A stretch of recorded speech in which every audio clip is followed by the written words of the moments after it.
BFFs. We always do this. We get you talking, and then we ask you to stop. But we're going to get started with the rest of our program today. I'd like to take a little bit of time tonight to recognize International Women's Day, a day that's been observed for over a century, started by women across the globe coming together to honor the social, economic, and professional contributions of women and to envision what more is possible. International Women's Day is about looking forward with intention, with energy, and with the belief that when women support one another, amazing things happen. But to look forward, we also need to look at where we've been. Let me share some stats that reflect some progress, but also highlight the challenges ahead. In the early 2000s, women held 19% of management positions. Today, women make up just 29% of C-suite roles. At the current rate of change, women won't reach parity in senior management until at least 2053. Some progress, but much work to be done.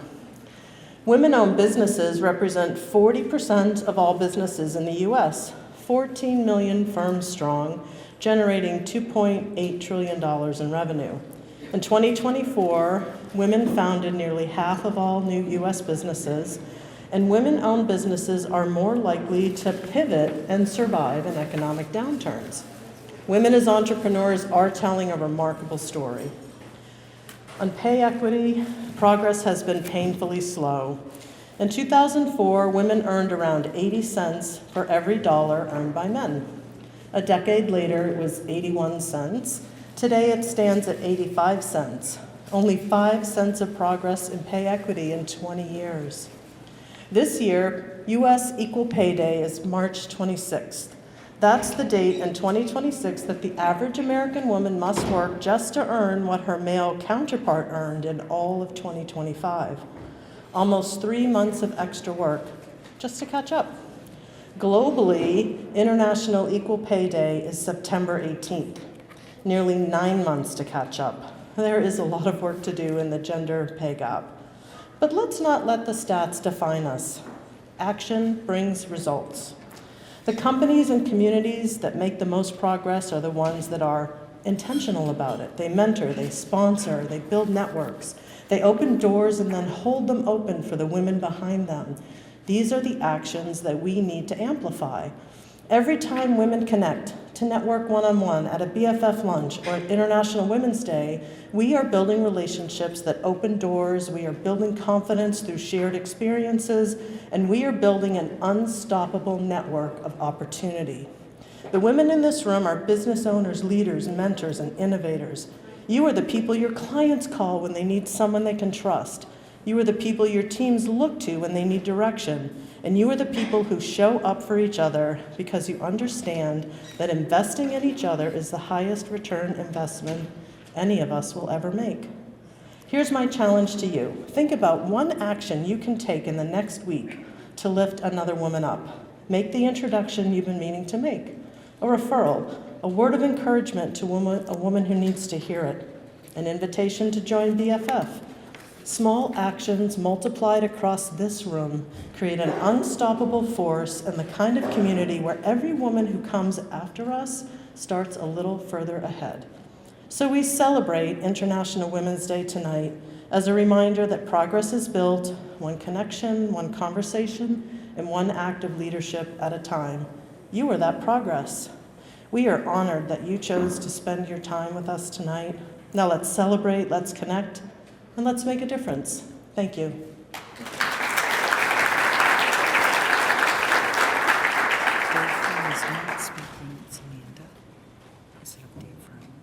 Oh, okay.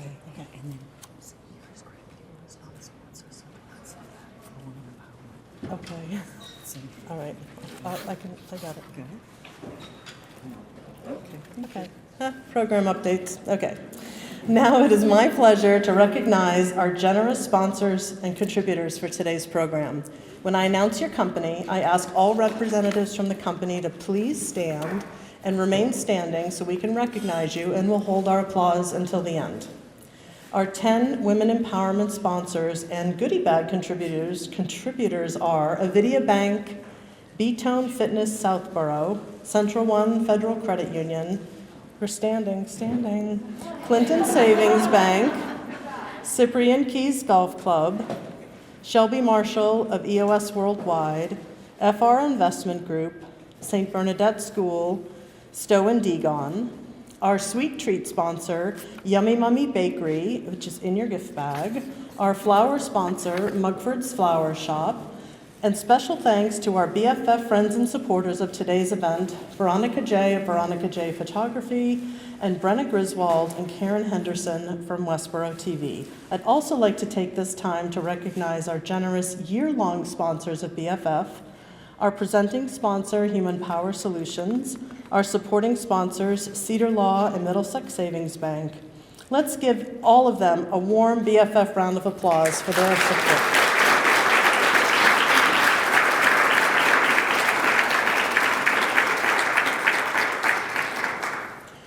At this time, I would like to invite Amanda Safford, the Director of Marketing here at Cyprian Keys Golf Club, to come forward and say a few words as a generous sponsor and partner to BFF for this event. Amanda?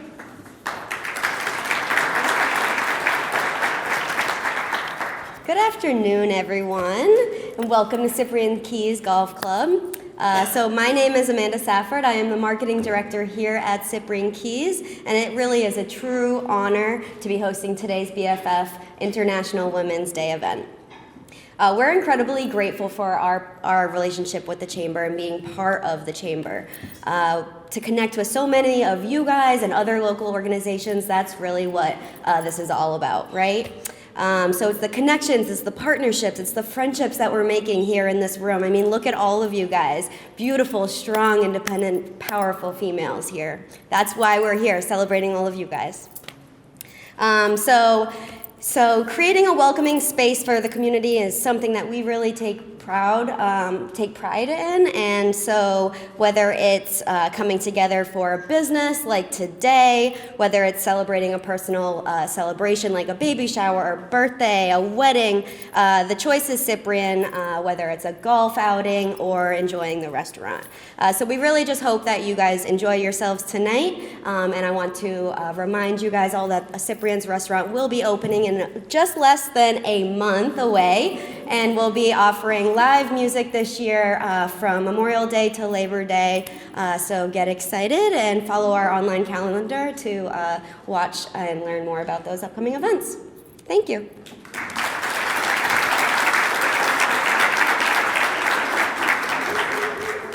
Thank you, Amanda, and thank you to Dave Frem and all of the staff here at Cyprian Keys for another wonderful event and their ongoing support and partnership of BFF. We really, really appreciate it. It's now my pleasure to turn the microphone over to our fearless Quarter 9 Chamber President and CEO, Karen Chapman.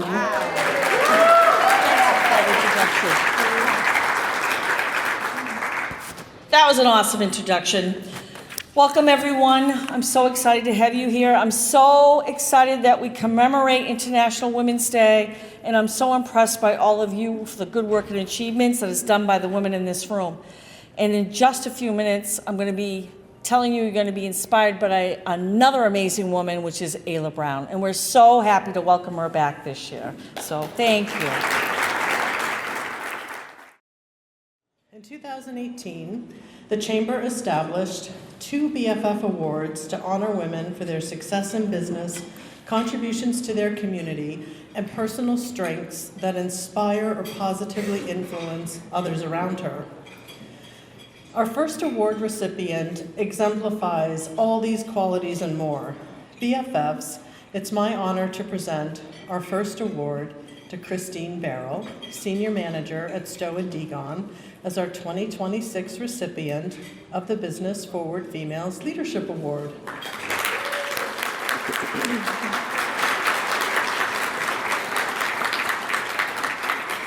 Christine brings more than 35 years of accounting expertise, specializing in comprehensive financial audits, financial reviews, and tax planning and preparation. Her work spans commercial organizations, government agencies, nonprofit institutions, and individual tax clients, each benefiting from her deep technical knowledge and her belief that strong accounting is the foundation of sound operational and strategic decision-making. A graduate of Anna Maria College, Christine has progressively built her accounting and tax experience across both local and regional CPA firms in Massachusetts. She has a remarkable reputation for her strategic insight, collaborative leadership style, and exceptional ability to translate complex financial data into clear, actionable guidance. Whether she's working with executives, staff, governing bodies, audit committees, or boards of directors, Christine communicates with clarity, purpose, and respect. In 2025, she recently reached a distinguished career milestone with Stowe & Degon, surpassing $1 million in cumulative billings, a statement to her exceptional client relationships, deep expertise, and unwavering commitment to her firm's success. Yet, if you were to ask Christine what she considers her greatest accomplishments, she wouldn't point to the numbers or accolades. She would proudly tell you her true achievements are being the mother of 4 beautiful daughters with a grandchild on the way. Since joining Stowe & Degon in 2018, she's played a pivotal role in mentoring the next generation of professionals, both men and women. Christine not only helps train them at the firm, but also advocates for them to grow personally and professionally by getting them involved in BFF and the Chamber's Young Professionals Group, which is dedicated to helping emerging young leaders grow through networking events, community service projects, and professional development programs. Christine's leadership also shines through her exceptional volunteer community service. She has dedicated 23 years as a member of the board of directors for Central One Credit Union, devoted more than 20 years of service to the Anna Maria College Alumni Scholarship Committee, and since 2019 has served as a trusted audit committee member for A Century of Care Alliance. Her volunteer leadership with the Chamber is considered one of our greatest assets, whether mentoring in a referral group, facilitating events to help members build authentic relationships, or championing programs like BFF and Young Professionals. She brings energy and commitment to everything she touches. Christine, your leadership is defined not only by your expertise, but by your integrity, your willingness to lift others up, and your unwavering commitment to strengthening both your profession and your community. You inspire those around you to lead with purpose, compassion, and excellence, and it is with great pleasure that I present you with the 2026 BFF Outstanding Leadership Award.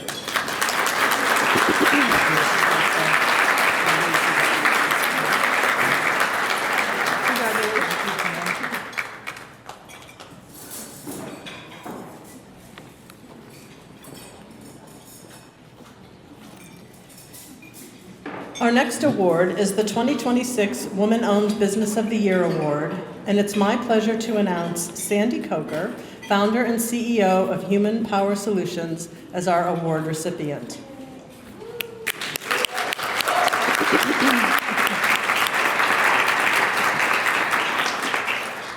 Sandy is a results-driven professional who believes that people are at the heart of every successful business. With a rich background in sales, management, and small business ownership, she brings a unique blend of experience and passion for cultivating talent to drive organizational success.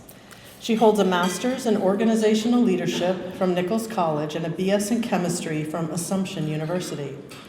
Her career began in the service and hospitality industry with global leaders like Marriott International and Brinker International, Chili's, where she received world-class training in customer service, operational excellence, and business effectiveness.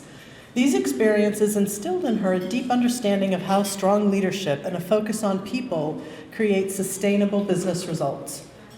For the past 9 years, Sandy has dedicated her expertise to the learning and development space, working with organizations to align culture, engagement, and profitability. In 2020, she founded Human Power Solutions, and over the last 6 years, she has helped companies improve retention, boost productivity, and enhance their bottom line through highly interactive, hands-on workshops. Sandy has an incredible ability to connect with people, inspire growth, and ignite confidence, proving time and again that when people thrive, businesses thrive. In 2025, Sandy reached a major career milestone as an international best-selling author of her book, People Profit: How to Improve Your Bottom Line by Investing in Those Above It. She also took the TEDx stage in the Philippines, sharing her message on what great leaders do differently with a global audience. Here in our chamber community, Sandy is widely known as a relationship builder, a natural connector, a networking strategist, a community builder, and one of Karen's personal favorites, our very own membership gladiator, serving as chair of the Chamber's Ambassador Committee. She is immersed in the chamber in every way. Sandy attends nearly every event, consistently brings in new members, and frequently serves as an expert speaker for our webinars, educates members on networking, time management, leadership, and professional development, and generously sponsors many chamber programs and events. She regularly meets with chamber members to help them find solutions, resources, and meaningful connections for their businesses. And she steps up every time to volunteer in any capacity needed to support the Chamber's mission. Sandy, you are a force of nature, uplifting, empowering, and inspiring everyone you meet. Your devotion to your craft, your clients, and this Chamber community is unmatched, and your impact can be felt in every room you enter. We are thrilled to recognize your incredible accomplishments and can't wait to see where your leadership takes you next. It's now with great pride that we present you with the 2026 Women-Owned Business of the Year.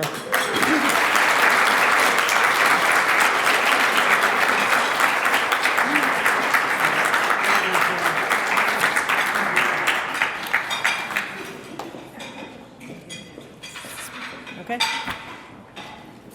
Congratulations to both of our award recipients. Well deserved, both very accomplished, and we're really, really proud and thrilled to have you as part of our community. It's now my great honor to introduce today's dynamic guest speaker, Ayla Brown. From her breakout as a finalist on American Idol in 2006 to her success as an independent recording artist, Ayla Brown has captivated audiences with her powerful voice and heartfelt storytelling. Through her label, Ambient Entertainment, she has released several acclaimed albums and performed on some of the nation's most iconic stages, including the Grand Ole Opry, the Ryman Auditorium, and with the Boston Pops. She has also delivered memorable renditions of the National Anthem for Monday Night Football, the GOP Presidential Debate on CNN, the Orange Bowl, and every professional Boston sports team. Beyond music, Ayla has built a respected career in broadcasting and podcasting. She is the weekday host of the Flyover podcast and previously spent 6 years as morning show co-host on Boston's Country 102.5 WKLB. She also serves as a spokesperson for Wachusett Brewing Company, Wellspring Multi-Service Organization, and South Shore Bank.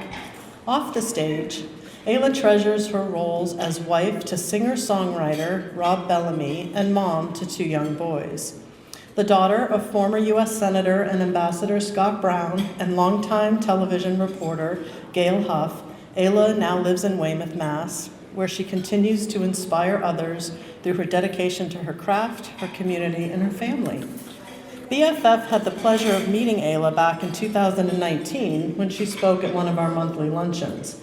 As one of our most iconic guest speakers, we are thrilled to welcome back to our stage the amazing trailblazer, Ayla Brown.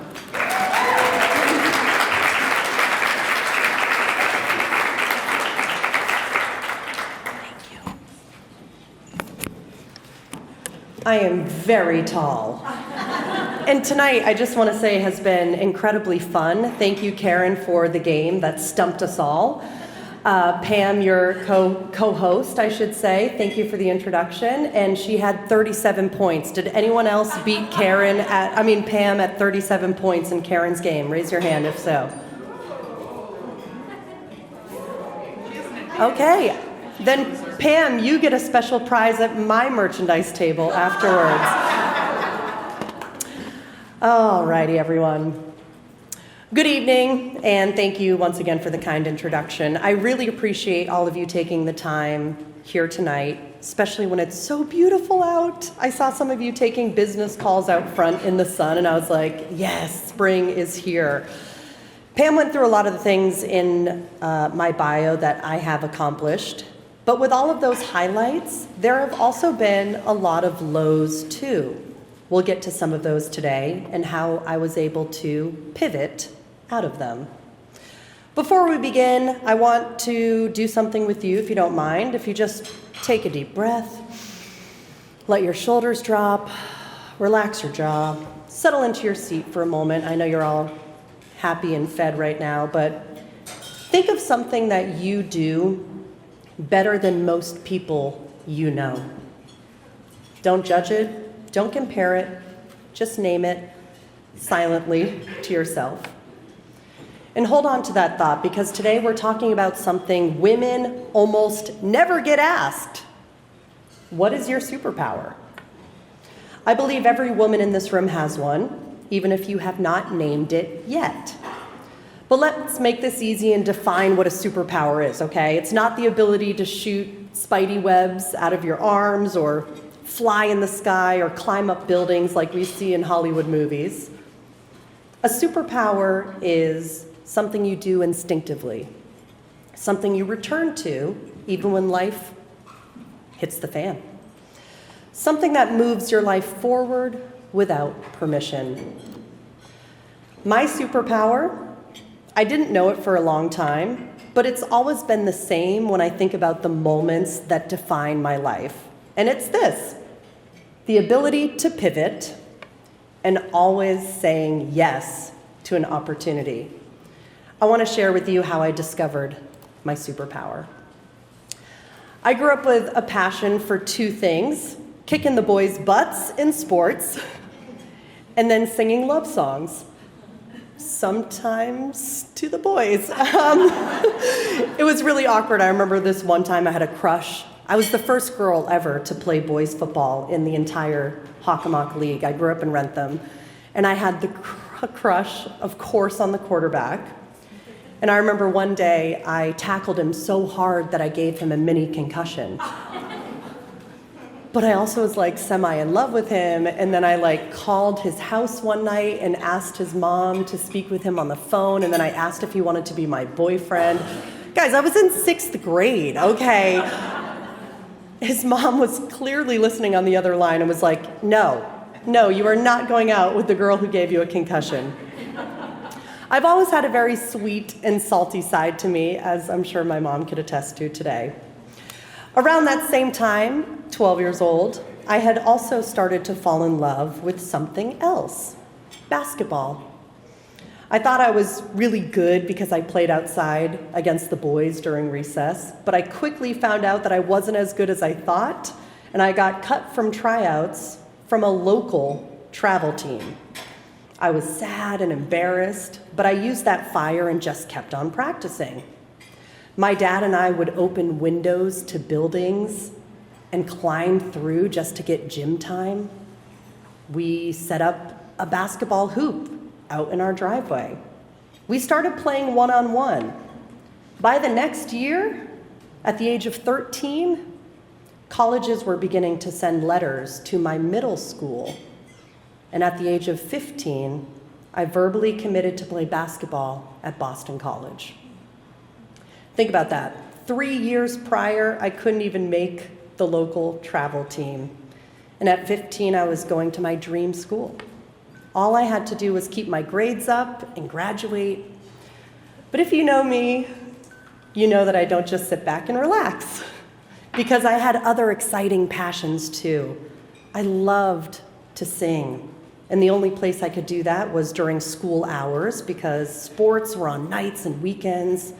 So I joined anything I could think of: the school choir, the a cappella group, something called chamber choir, where we sang in different languages from songs of the 14th century.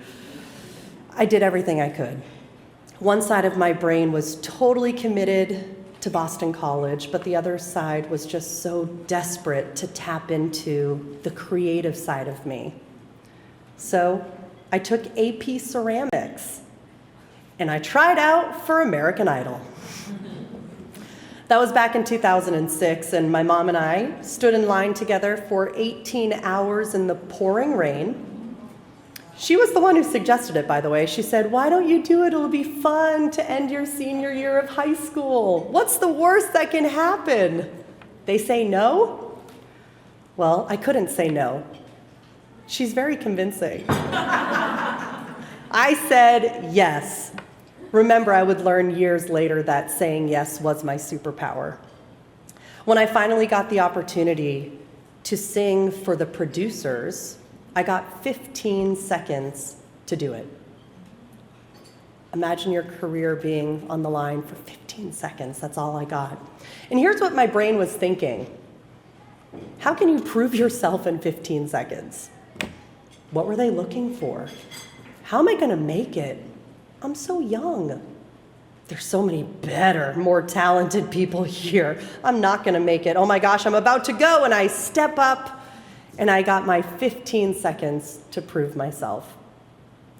And I sang Ain't No Mountain High Enough. And I had rehearsed the Ain't No.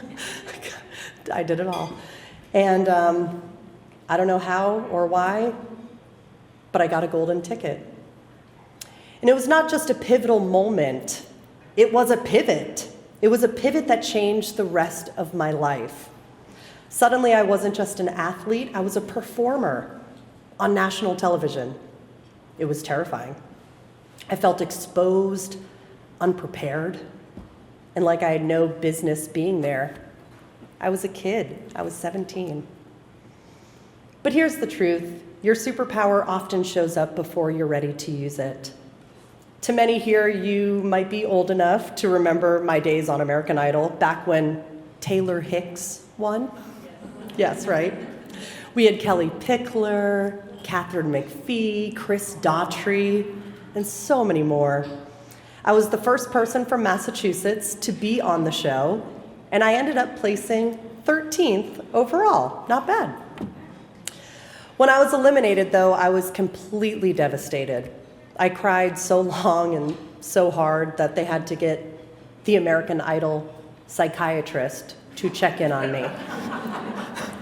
Not just like that night, I mean like weeks after, calling me on the phone, being like, "Hey, we're still checking in.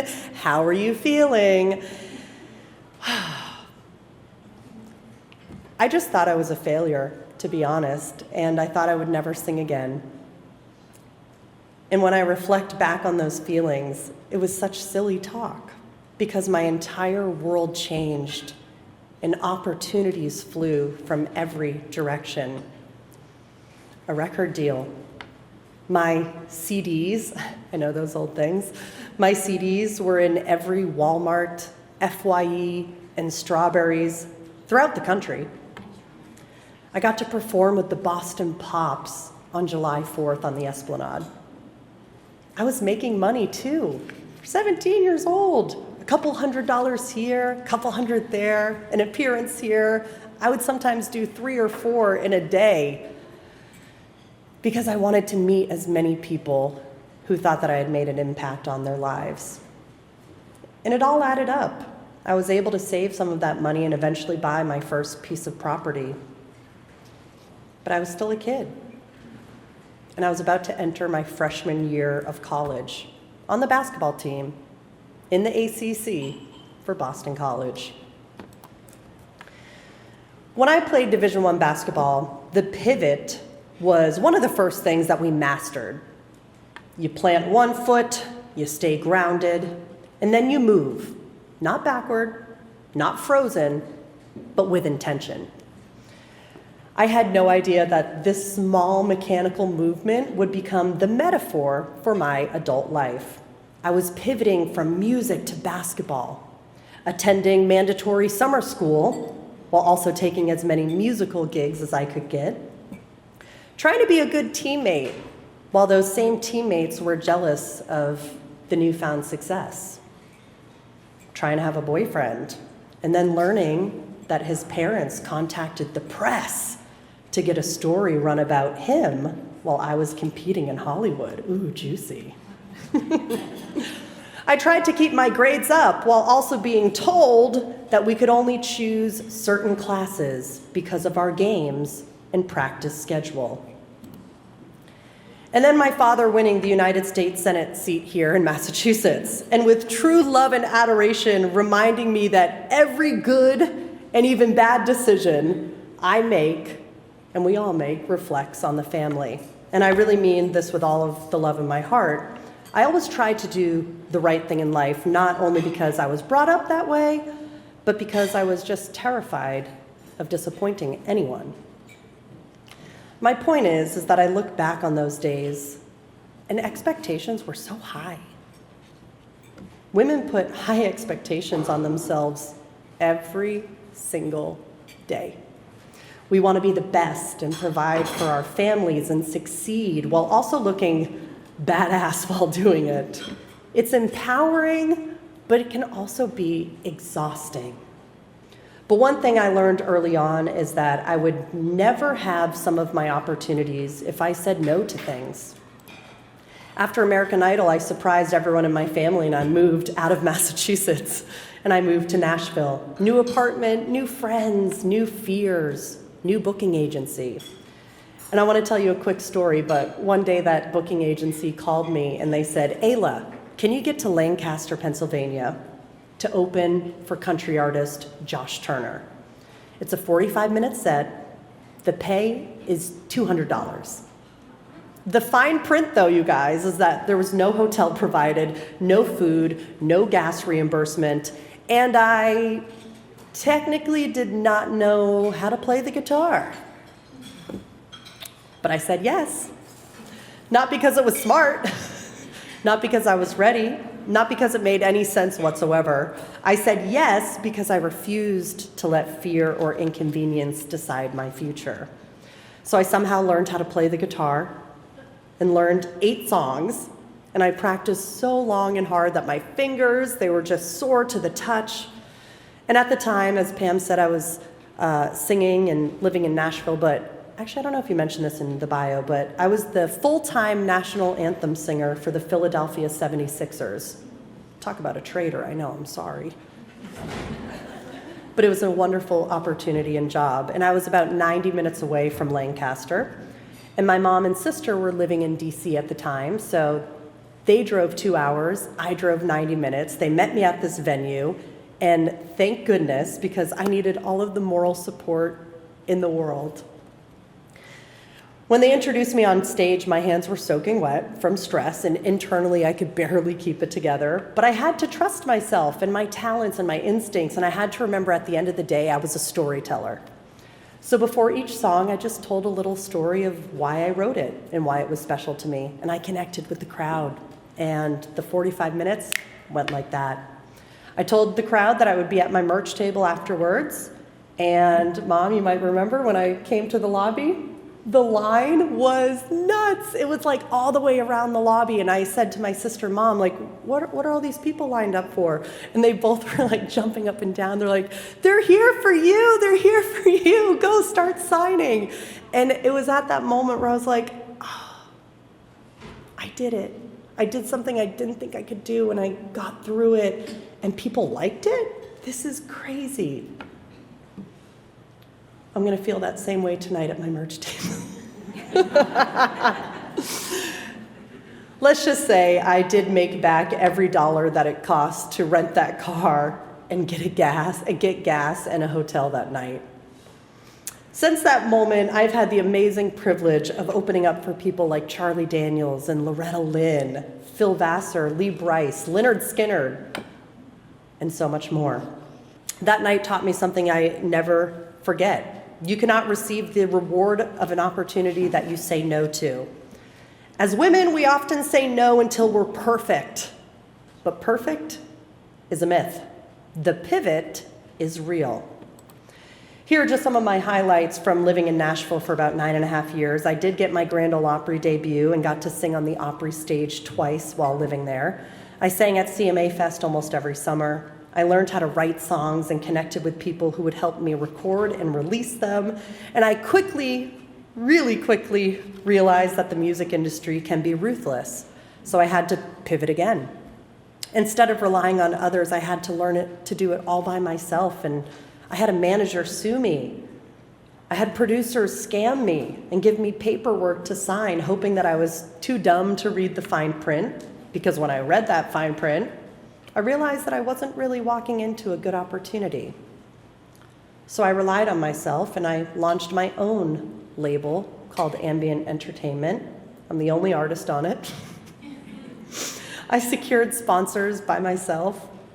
I learned business and contracts and budgeting and marketing, things that I had never been trained for. Sometimes when the world underestimates you, and it can sometimes, your superpower becomes your protection. In 2019, I made another pivoting move into broadcasting. I got that opportunity out of the blue because a programming director at the station remembered my days on American Idol, and he saw something in me and asked if I would fill in for 5 days while their female co-host went on vacation. I said yes, of course I did. I filled in for the 5 days and went back to Nashville and never thought about it again until about 1.5 years later when I got a phone call asking if I would come and audition for that full-time role. So officially in 2019, I joined Country 102.5 as their morning show co-host. While I had a degree in communications, I had no formal radio training, just that same yes before I was ready instinct. I was with that station for almost 6 years. I started with Jackson Blue right there in the middle. He transitioned to afternoons after a year, and they brought in Jonathan Weir, who's that guy over there. We were on air for almost 3 years together. Then they fired Jonathan, and I stayed on by myself for an entire year. I learned so quickly how to host a radio show truly by myself. And then after that year, they brought Jonathan back another time to work with me. And then 9 days after coming back from maternity leave with my second baby boy, that chapter ended for our entire show. Suddenly, painfully, they just called us in one day and said, today was your last day, you're off the air. So when you listen to Country 102.5 right now, you'll hear a morning show out of Philadelphia. It's not a local show anymore, and honestly, it makes me really sad. Sometimes pivoting isn't your choice. Sometimes life pivots you. And you have to decide whether you're going to resist it or lean in. And leaning in is exactly what led me to my newest adventure, hosting the Flyover podcast. It's a 15-minute national news podcast with top headlines of the day in sports, politics, finance, science and technology, and more. I go into a studio by myself and do my makeup in a little mirror, record my episodes 5 nights a week, and it gets edited and then put out the next morning every day at 6 a.m. So I highly encourage you to check us out. I think you'll love it. I'm a mother now of 2 extremely strong-willed and adorable boys, and this job allows me the privilege of being home with them all day and then recording at night. Not all pivots are big. Some are quiet, private, unglamorous, becoming a mom, building a home with my husband, learning to sew baby bibs, and then becoming obsessed with sewing, and setting them up at craft fairs, which I will be doing one this upcoming Saturday. I'm obsessed. Reinventing myself every time life changes directions, and so much more. Women, we don't pivot once, we pivot continuously. Most of the time, we don't even notice we're doing it. So before I take questions, if you guys have any questions, there was a worksheet that was distributed to your table managers, and if you have not passed those out, I would love you to at this moment.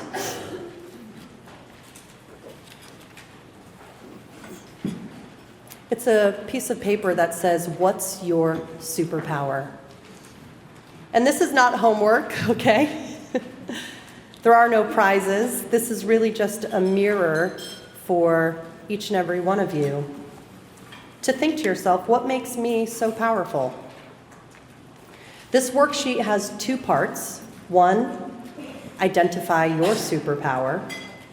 These questions help you see yourself clearly. Things like, what do people come to you for? What have you overcome that others find hard? What makes you feel like your fullest self? What have you done that surprised even you? And maybe you'll see some patterns.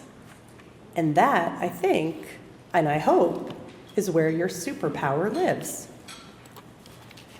Now, this page is your pivot map, and it will help map your journey. The big pivots, the quiet ones, the ones that you don't want to talk about yet.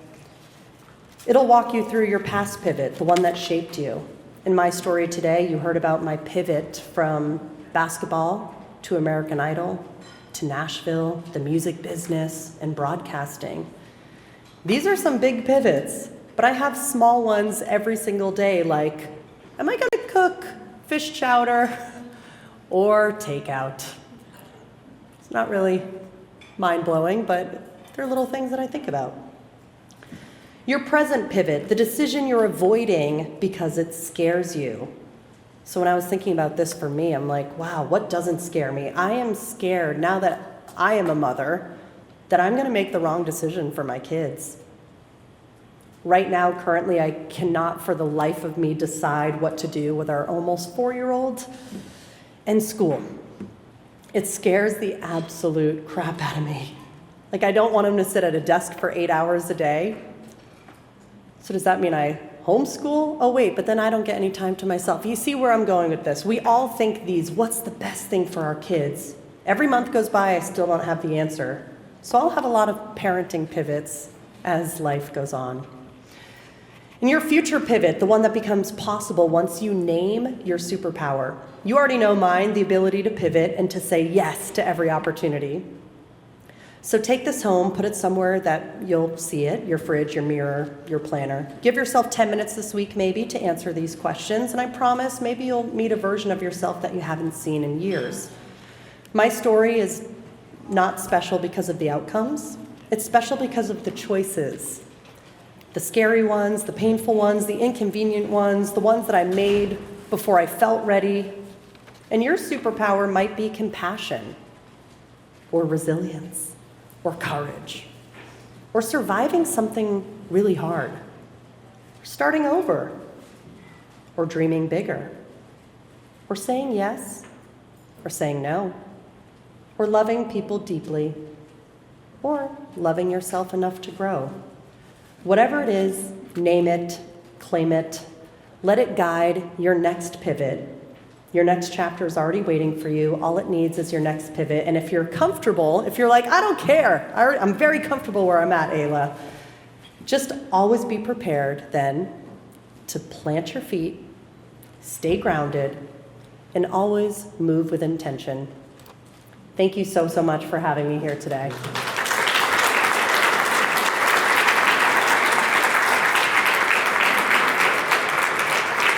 I also realized, real quick, how close Auburn is to you guys. And I put this show poster up because I'm performing at Halligan's. Y'all ever been there? Okay. Let's go. Karen, you better be there. So April 24th, I'm going to be there with my band, and tickets are only $20 and would love to see you. So yeah, anyway, thank you guys so much for having me.